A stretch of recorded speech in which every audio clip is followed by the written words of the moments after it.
느헤미야서는 느헤미야가 총독일을 마치고 귀국해서 회고록으로 쓴 책이다, 그렇게 말씀을 드렸습니다.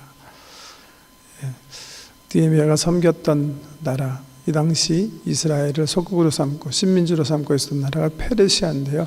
페르시아는 정말 대단한 제국이었습니다.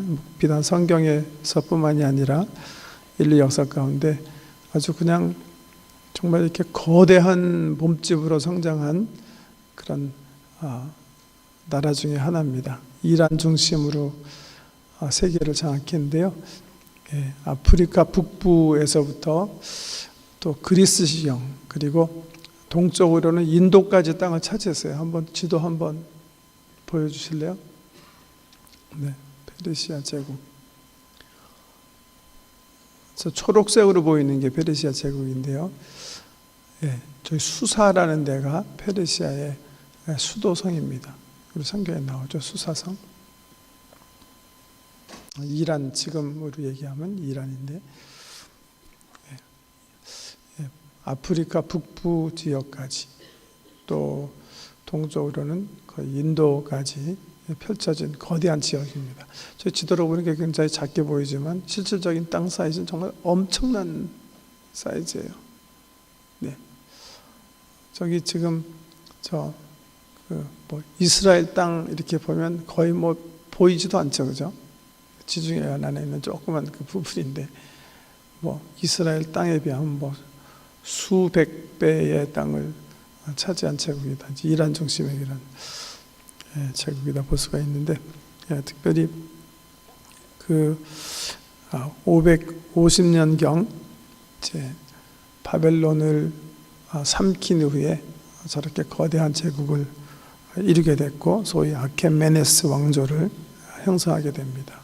근데 520년경 다리오 왕, 우리 성경에 나오죠, 다리오 왕 1세가 저 광대한 지역을 이제 잘 관리하면서 세금을 원활하게 받기 위해서 저 땅을 127개 총독 관구로 나누어요. 총독 관구로 나누고 거기다 총독을 두어서 이제 각 지방마다 세금을 이제 원활하게 받게 한 거죠. 이스라엘 땅이 속한 총독구가 제5 총독 관구다, 그렇게 역사학자들이 얘기하는데, 거기에 애굽, 시리아, 사마리아, 유대, 암몬, 모압, 아스돗 이런 지역들이 다 포함되어 있었다고 합니다. 그런데 모름지기 이 유대 땅은 사실은 사막 땅이고 별로 이렇게 농사도 잘 짓지 않는, 농산물도 잘 많이 나지 않는 그런 땅이기 때문에 다리오 왕이 개편하기 전까지는 그냥 사마리아의 총독을 두어서 대충 관리하다가 이제 다리오 왕 때가 돼서 실질적인 이제 총독들이 임명이 됐다, 그렇게 역사학자들이 얘기하고 있습니다. 느헤미야는 역사적으로 보면 이 유대 땅에 임명된 세 번째 총독이 됩니다. 제1대 총독은 다리오 왕 재개편을 통해서 임명을 받은 세르바셀이라는 사람이고, 2대 총독은 세르바셀의 조카인 수룩바벨입니다. 성경에 나오는 인물이죠.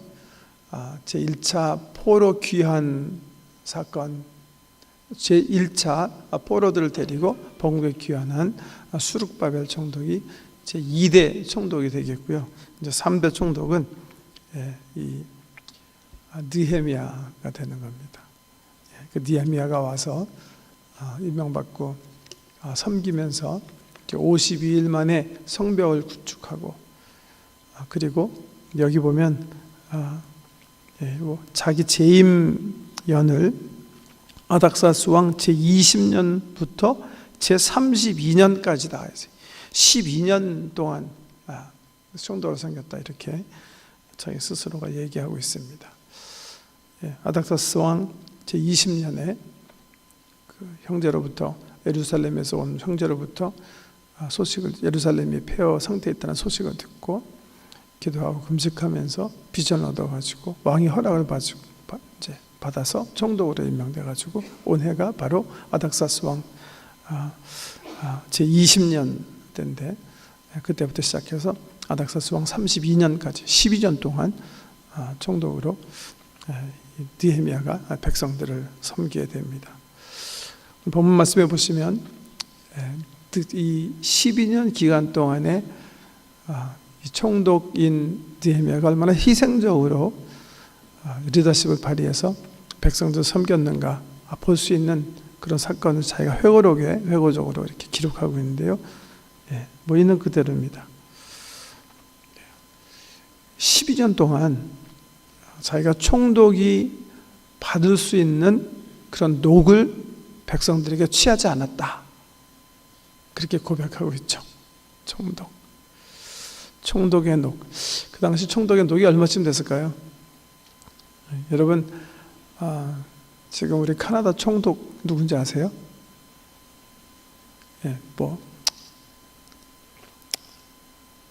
나라 이렇게 프라임 미니스터 이름도 가끔 까먹는 그런 이미 생활인데 총독 이름까지 아실 거예요. 없지만 캐나다에도 총독이 있습니다. 명예직 비슷한 그런 직인데 지금은 데이비드 로이드 존스턴입니다. 마이클 장 여자분, 흑인 여자분 하시다가 2년 전에 이제 바꿨죠. 스티븐 하퍼가 이제 바꿔가지고 존슨 하시는데 그분 연봉이 얼마쯤 될 것 같아요? 제가 사이트 들어가 보니까 13만 7,500이에요. 13만 7,500. 물론 그 외에 이제 그 뭐라 그러죠?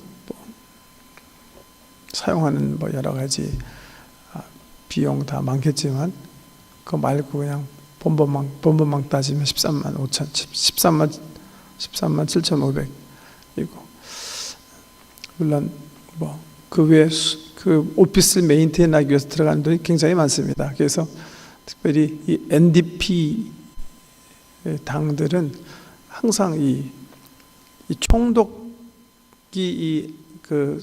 선거할 때마다 관건 중에 하나예요. 그러니까 없애자 이거죠. 다 필요 없는 건데 왜 괜히 이거 굴려가지고서는 총독 제도 하면서 지금 캐나다 정부가 사용해야 하는 돈이 벌써 수백만 불이 되기 때문에 비서도 있어야 되고 뭐도 있어야 되고 또 관저도 있어야 되고 등등 엄청나거든요. 여러분 오타와 가보시면 저도 몰랐는데요. 제가 가서 깜짝 놀란 게 이렇게 총독 관저랑 스티븐 하퍼 수상 관저는 이렇게 제가 비교해 보니까 제가 정말 놀랐어요. 캐나다 그런 나라였구나. 캐나다 수상 관저는 이렇게 밖에서 볼 수 있게 굉장히 이렇게 좀 평범해요, 정말. 그런데 총독 관저는 그냥 큰 공원에 이렇게 쌓여 있더라고요. 엄청나게 큰 명예직이긴 하지만 그런 직입니다. 그래서 항상 NDP 당에서는 항상 쓸데없는 영국의 식민지적인 제도인데 왜 해가지고서는 국민의 세금을 낭비하느냐를 계속 공격받는 그 이슈 중에 하나인데요. 페르시아 제국의 총독 애뉴얼 셀러리 얼마였던 것 같아요? 여기 나와 있죠. 여기 보면 힌트가 나와 있는데요.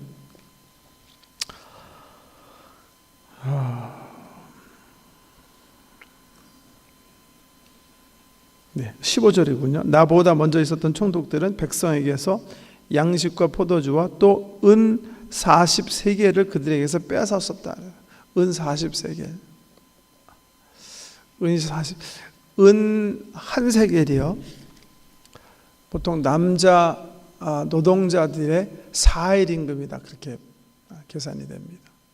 지금 대충 우리 캐나다에서 하루 종일 일하시면 한 100불 에버러지 번다고 치면 은 40세겔 그러면 1600불 정도 되는 거죠. 그죠? 1600불. 맞나요? 4 곱하기 40. 그렇죠. 근데 은 40세겔을 얼마 동안 이거 임금으로 받았을 것 같아요? 이게 연봉이거나 주봉이거나 그러면 얼마나 좋겠습니까? 그게 아니라 은 40세겔을 총독들은 하루에 받은 임금이다. 그렇게 역사학자들이 얘기해요. 그래서 이 계산을 해보면 총독들이 보통 1년에 백성들에게 받은 그 징수할 수 있는 그 돈이 한 500만 불 정도 됐다는 겁니다. 500만 불. 대단히 큰 돈이죠. 물론 자기가 다 혼자 갖는 건지 그 총독 관저를 다 관리하고 그러는데 필요한 돈인지 모르겠지만 500만 불을 걷어서 썼다는 거예요. 근데 느헤미야는 뭐라고 고백하고 있어요? 자기는 12년 일하는 동안 그거 하나도 취하지 않았다. 그 엄청난 부를 축적할 수 있었지만 자기가 그렇지 않았다. 그렇게 고백하고 있어요. 그런가 하면 물론 여기 이제 백성들에게 양식과 포도주도 얻지 않았다. 그렇게 고백하고 있고요.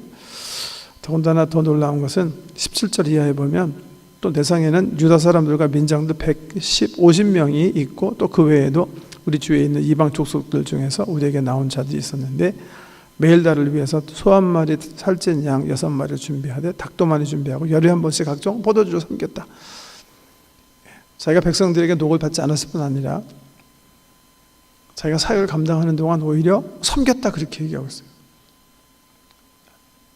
여기 150명 민장 얘기를 했고 그 외에 사람이 있었다. 대충 한 200명만 잡더라도 200명 정도를 섬겼다.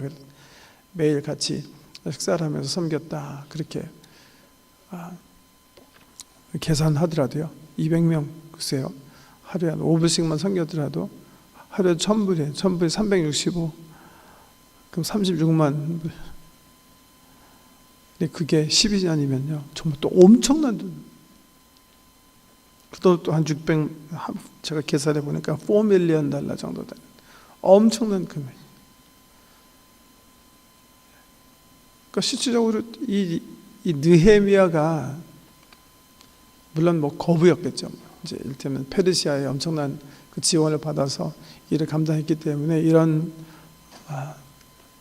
돈을 사용할 수도 있었고 했었겠지만 백성들에게 부를 취하지 아니하고 그리고 자기의 있는 재산으로 열심히 섬기면서 12년 동안 그렇게 섬겼다. 그렇게 고백하고 있어요. 우리가 이제 느헤미야서를 성경적 리더십의 관점에서 살펴보고 있는데 성경적 리더십의 7번째 특질입니다. 희생의 대가를 치를 줄 안다. 우리 지난주에 이어서 비슷한 말씀이 되겠습니다만은 느헤미야가 아주 그냥 모범적으로 자기 삶을 통해서 희생적인 그런 그 리더로 이렇게 살아가는 모습을 자기 스스로가 회고록에서 이렇게 얘기하고 있습니다. 느헤미야는 어떻게 해서 이렇게 정말 이렇게 엄청난 그런 희생의 대가를 치를 수가 있었을까? 여기 보면 힌트가 있습니다. 첫 번째는 불쌍히 여기는 마음이다. 그렇게 볼 수가 있는데요.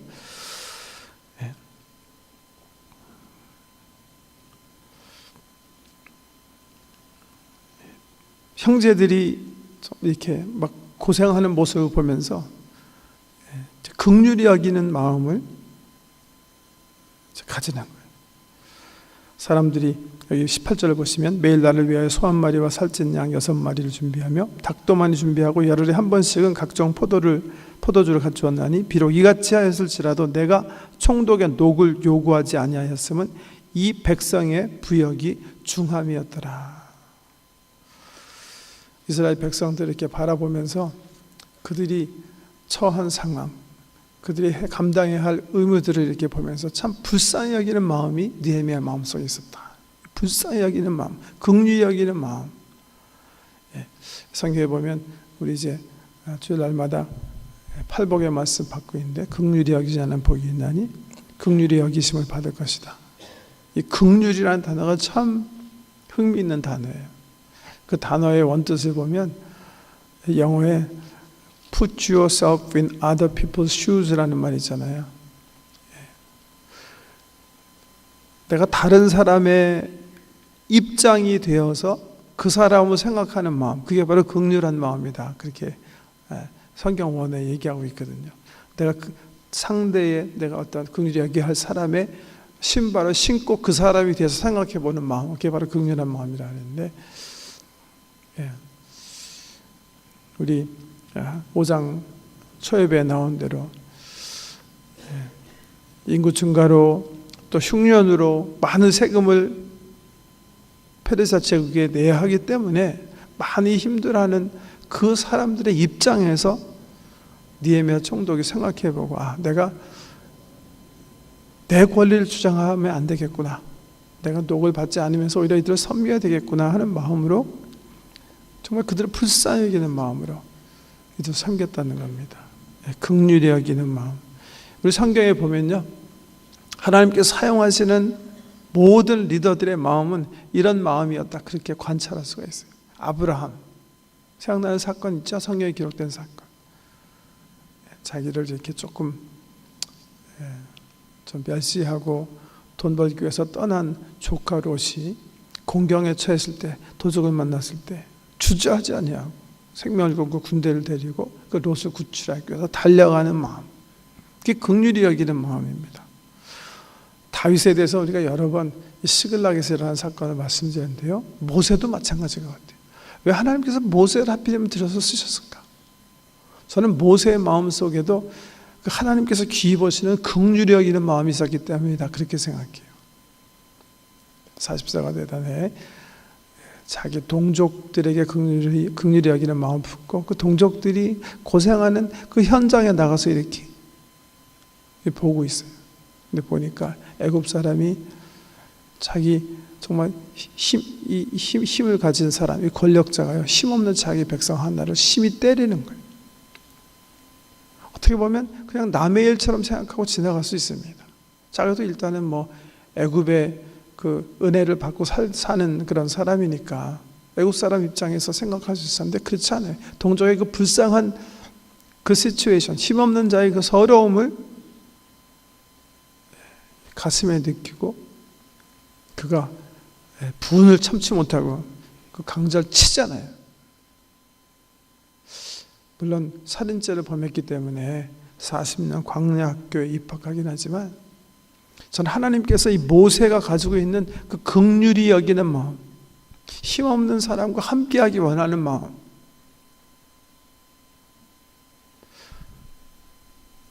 그래서 히브리서 11장에 보면 모세 믿음을 얘기하면서, 모세는 이 세상에서 누리는 낙보다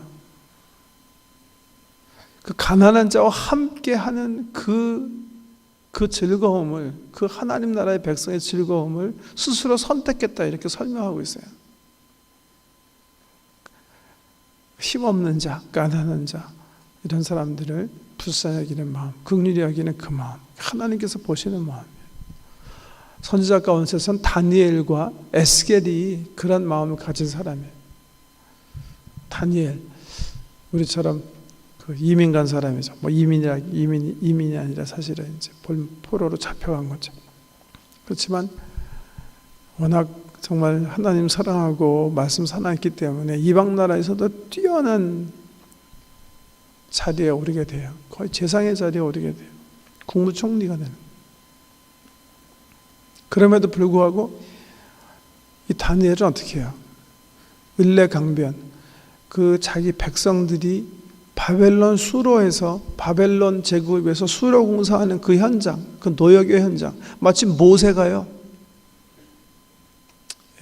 람세스에서 그 노역하고 있는 자기 동족의 현장을 안 갈래 안 갈 수 없는 마음처럼 이 다니엘이요, 자기 백성들이 노역하는 그 현장에 아침마다 가는 거예요. 근데 그 현장에서 우리 하나님께서 그에게 비전을 주시는 거예요. 그게 다니엘서예요. 다니엘서의 묵시, 앞으로 펼쳐질 그 미래에 대한 계시는 다니엘이 아침마다 자기 동족들이 고생하고 있는 그 현장에서 기도할 때 하나님께서 주신 거예요. 하나님, 에스겔도 마찬가지죠. 우리 민족이 왜 이렇게 고통을 당합니까? 우리가 하나님 원래 선택받은 민족이고 말씀을 가진 민족인데 왜 이렇게 고생합니까? 그 두 사람은 다 잘 나가고 있는 사람들이, 그렇지만 그 자기 민족들이 고생하는 그 현장에서 그 고난을 같이 하면서 안타까워하는 그 기도, 그 간절함, 그 안타까움, 그 긍휼히 여기는 마음, 그것을 주께서 보시고 그런 분들 들어 사용하시는 거죠. 신앙에 보면 두말할 것도 없이 예수님께서 긍휼의 마음의 극치를 우리에게 보여주신다 할 수 있죠. 하나님이시지만 죄로 말미암아 죽을 수밖에 없는 우리 인생들을 위해서 자기 자신을 십자가에서 희생의 대가로 내어주시는, 정말 하나의 미랄이 되셔가지고 썩어주고 많은 생명을 걷게 하시는 놀라운 모범을 보여주십니다. 성경에서 말하는 리더들은 이런 희생의 대가, 이런 불쌍히 여기는 마음을 가진 사람이고요. 두 번째는 역시 여기서 이제 우리가 주목해 봐야 되는 것은, 이 희생이라는 단어는 마음이나 또 지각보다는 행동과 관계된 단어다, 그렇게 우리가 좀 생각해야 되겠습니다. 율법사가 하루는 우리 예수님께 와서 물었죠. 성경 가운데 가장 중요한 계명이 뭡니까? 예수님께서 대답하시기를, 이스라엘아 들으라. 주 너희 하나님은 여호와 한 분 하나님이시니 너희가 마음을 다하고 뜻을 다하고 성품을 다하여 주 너희 하나님을 사랑하라 하신 것이고, 둘째도 이와 같으니 내 이웃을 내 몸과 같이 사랑하라 하신 것이다. 하나님을 사랑하는데 몸과 마음과 정성, mind, heart, strength 이렇게 표현되는데요. 우리말로 그냥 조금 더 이렇게 좀 정리해서 얘기하면 지정의, 이렇게 얘기할 수 있는 그런 단어들입니다. 지정의. 지적인 사랑, 정적인 사랑, 의지적인 사랑. 하나님의 관점에서는 하나님을 알아야지 사랑할 수 있는 것. 또 머리로만 그냥 냉랭하게 사랑하는 게 아니라 이 가슴이 뜨거워져야 되는 거겠고요. 세 번째, 스트렝스는 의지적을 표현한다면 그건 선택적, 우리가 의지적으로 행동을 통해서 주님 원하시는 대로 삶을 영위함으로 라는 뜻이 되겠습니다. 사랑의 3대 요소가 그래서 지적인 사랑, 정적인 사랑, 의지적 사랑이라면, 우리 사람과 사람의 관계에서도 이 세 가지가 굉장히 중요하다 이렇게 볼 수가 있어요. 한 사람을 사랑하기 위해서 저 사람이 뭘 원하는지, 저 사람이 어떤 사람인지 잘 아는 게 중요하죠. 그런가 하면 가슴으로 느끼는 사랑 참 중요하지 않습니까? 그런데 또 하나 중요한 게 있는데 뭐가 중요해요? 행동적인 사랑, 의지적 사랑이 굉장히 중요하다는 거죠. 특별히 가난한 사람들, 힘없는 사람들을 위해서 우리 예수님께서 우리 교회, 우리 그를 따른 제자들에게 요구하신 사랑은 뭐예요? 두말할 것도 없이 행동적 사랑. 우리 예수님께서 말씀해 주신 가장 이 부분에 대해서 중요한 비유는 선한 사마리아의 사람의 비유입니다. 멈춰 섰어야 돼요. 희생의 대가를 치렀어야 돼요. 주께서 원하시는 사랑이에요. 가난한 분들을 향해서 우리가 마음 느끼는 거 중요하고 그들을 이해하는 거 중요한데, 성경에서 계속해서 우리에게 말씀하시는 것은 우리의 행동을 얘기하십니다. 그들 위해서 우리가 뭘 했는가, 중요한 거라는 거죠. 우리 몇 년 전부터 저희 교회에서 이제 설립 기념 주일에 그 해의 숫자에 맞는 우리 3세기 아이들을 후원 선교하는 것을 시작을 했는데, 전 그게 참 얼마나 감사한지 몰라요. 물론 우리 성도 분들 가운데 그거 외에도 여러 단체를 통해서 오래전부터 그 스폰서십 통해서 매년 이 가난한 사람들, 가난한 가정들을 돕는 분이 있는 줄 아는데요. 그 외에 또 우리 교회가 하나님께서 우리 교회에 세워주시는 데를 감사하면서 매년 한 명씩이라도 더 늘려갖고 이렇게 섬길 수 있는 게 얼마나 큰 은혜인지 몰라요. 저는 나중에 할 수 있으면, 지금 우리가 건축 때문에 많이 묶여 있어서 그래서 왔지만 나중에는 그냥 2배가 됐으면 좋겠어요. 45주년이면 90명. 나중에 더 하나님께서 은혜 주시면 3배로요. 50주년이면 150명. 우리가 전에 아마 영어권에서 올해부터 다시 Out of Cold, 이제 거린들 섬기는 사역을 올해부터 이제 다시 시작하시기로 하셔서 준비하고 있는 거로 압니다. 예, 우리가 옛날에 다운타운에 있을 때 한 10년 동안 교회 건물 오픈하고 노숙자들이 이렇게 받아들여서 목요일마다 식사 대접도 하고, 그분들이 겨울철에 와서 주무실 수 있도록 하고, 또 아침 식사 대접해드리고 나고 해서 참 귀한 사역이었는데 이쪽으로 이사하면서 하지 못했었잖아요. 근데 우리가 작년에가 이렇게 조사를 해보니까 이 북쪽에서도 노숙자들이 많이 생기셔가지고 그 노숙자 사업을 시작을 했다고 그래가지고 하고, 또 파트너 교회들 찾는다고 해서 우리가 부랴 우리 영어권에서 가서 대화를 나누고 지난해 시작할까 했는데 일단 시작을 미뤘어요. 건축 중이기 때문에. 그래서 한 번 더 연구가 되겠지만 올해부터 이제 시작을 또 하게 되리라 생각하는데요. 그거 하면서 참 배운 게 많아요. 캐나다에서 노숙자로 사는 사람들이 되게 어떤 문제가 있는지 우리가 10년 동안 열심히 그 사역을 감당하면서 다운타운에서 배운 게 많지 않습니까? 저는 그렇지만 이것도 현실이라고 생각해요.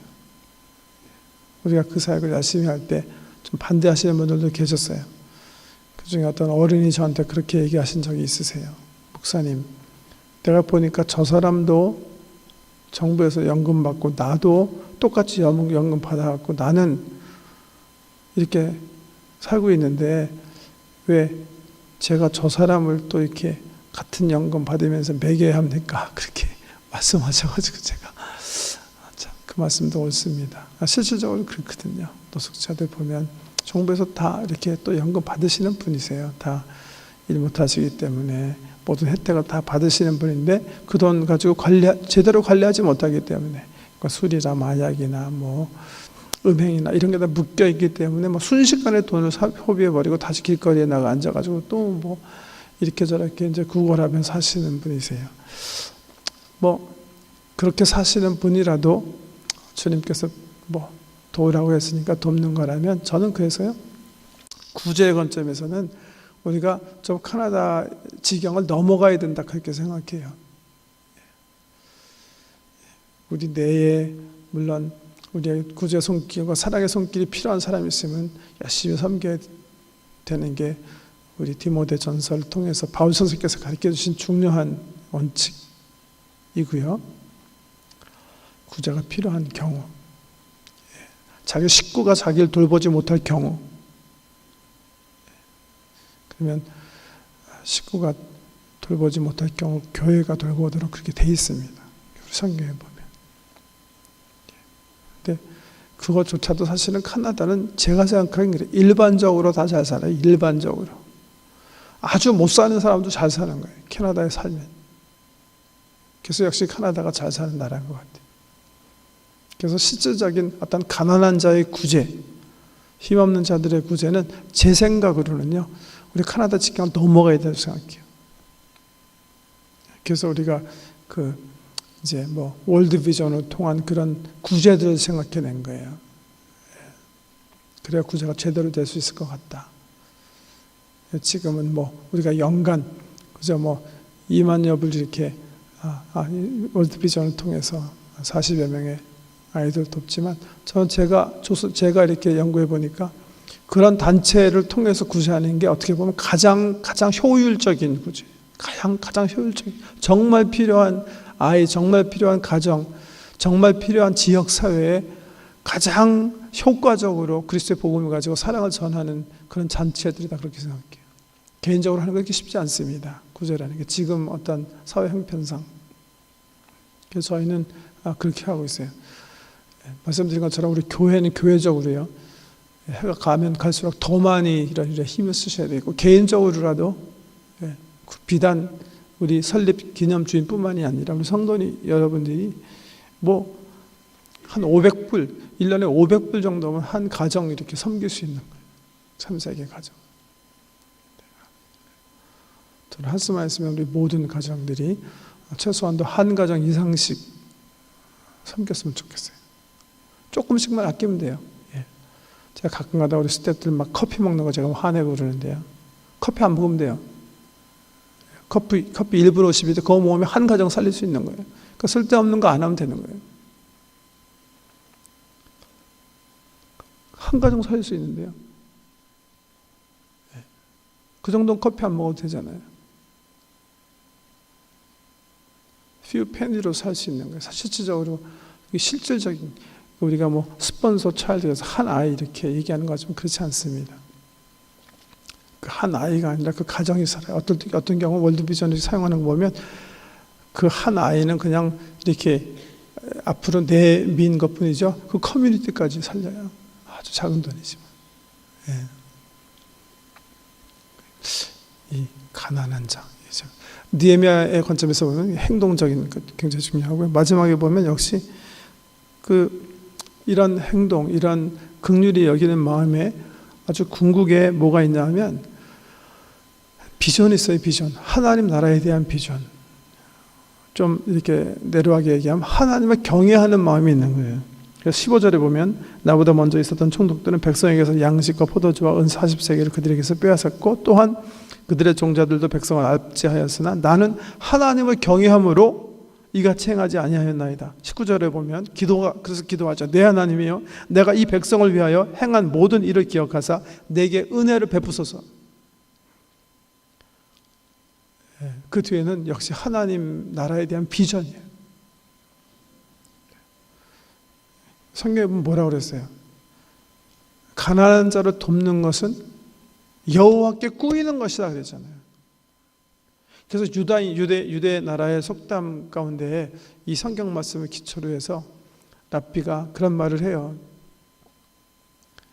부자가 이 땅에서 가난한 사람을 돕지만 사실 하나님 나라의 관점에서는 가난한 사람이 부자를 돕는 것이다.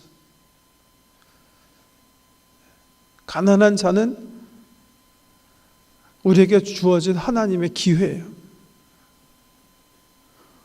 이분들을 섬기는 것이 하나님 나라에 우리의 보화를 쌓는 것이고 이분들을 섬기는 것이 결국 우리를 잘되게 하는 거예요. 그 기회를 놓치지 말아야 됩니다. 우리가 섬김 그러면서 때로는 그냥 잘 사는 우리끼리의 셀레브레이션으로 마칠 수가 있어요. 그런 부유함은 진실한 의미에서 부유함이라 할 수 없어요. 하나님 나라에 부유한 사람들은 힘없는 사람, 가난한 사람, 우리 하나님께서 많이 신경 쓰시는 이런 분들을 향해서 마음을 가지고 사랑을 쏟아붓는 그런 사람들이다. 그렇게 볼 수가 있어요. 다른 사람 몰라도 하나님 보세요. 하나님은 아시잖아요. 그래서 하나님께서 갚아주신다 그렇게 약속하고 계세요. 느헤미야가 그 상주심을 바라는 거예요. 모세가 바란 것도 역시 그 상주심입니다. 제가 아까 히브리서 11장의 모세 이야기 잠깐 인용했는데요. 24절에 보면 믿음으로 모세는 장성하여 바로의 공주의 아들이라 칭함을 거절하고 도리어 하나님의 백성과 함께 고난받기를 잠시 죄악의 낙을 누리는 것보다 더 좋아하고 그리스도를 위하여 받는 능욕을 애굽의 모든 보화보다 더 큰 재물로 여겼으니 이는 상 주심을 바라봄이라 그렇게 얘기하고 있어요. 하나님 말씀에 가난하고 힘없는 자들을 섬기고 그들을 돕는 것이 하나님께 구워주는 것이고 하나님께 상급 쌓는 것이라는 사실을 확실히 믿고 정말 주님 말씀하신 것처럼 하나님 나라의 보화를 쌓는 거예요. 그래서 부한 사람이 가난한 사람을 돕는 것 같지만 거꾸로요. 정말은 가난한 사람이 부자 돕는 거예요. 부자가 정말 부자 되게 하는 거예요. 영원히 부자가 되는 그런 길을 사실은 우리에게 보여주고 있는 분들이다 그렇게 볼 수가 있습니다. 성경적 리더십 7번째 특질입니다. 희생적 대가를 치른다. 긍휼한 마음, 행동의 사랑, 하나님께서 주실 상을 바라며 희생의 대가를, 힘없는 사람, 가난한 사람을 위해서 베푸는 삶을 산다입니다. 기도하겠습니다. 주님, 이 부유한 땅에 저희를 살게 하신 이유가 있다고 믿습니다. 주신 귀한 은혜들을 받지 못해서 어려워하고 고통 속에 있는 형제들과 나누며 살 수 있도록 하나님 은혜 베풀어 주시옵소서. 특별히 카나다 지경을 넘어서 우리의 적은 사랑을 통해서도 생명을 얻을 수 있는 정말 가난한 사람들을 우리가 조금이라도 생각하고 구제하며 검소하고 전략해서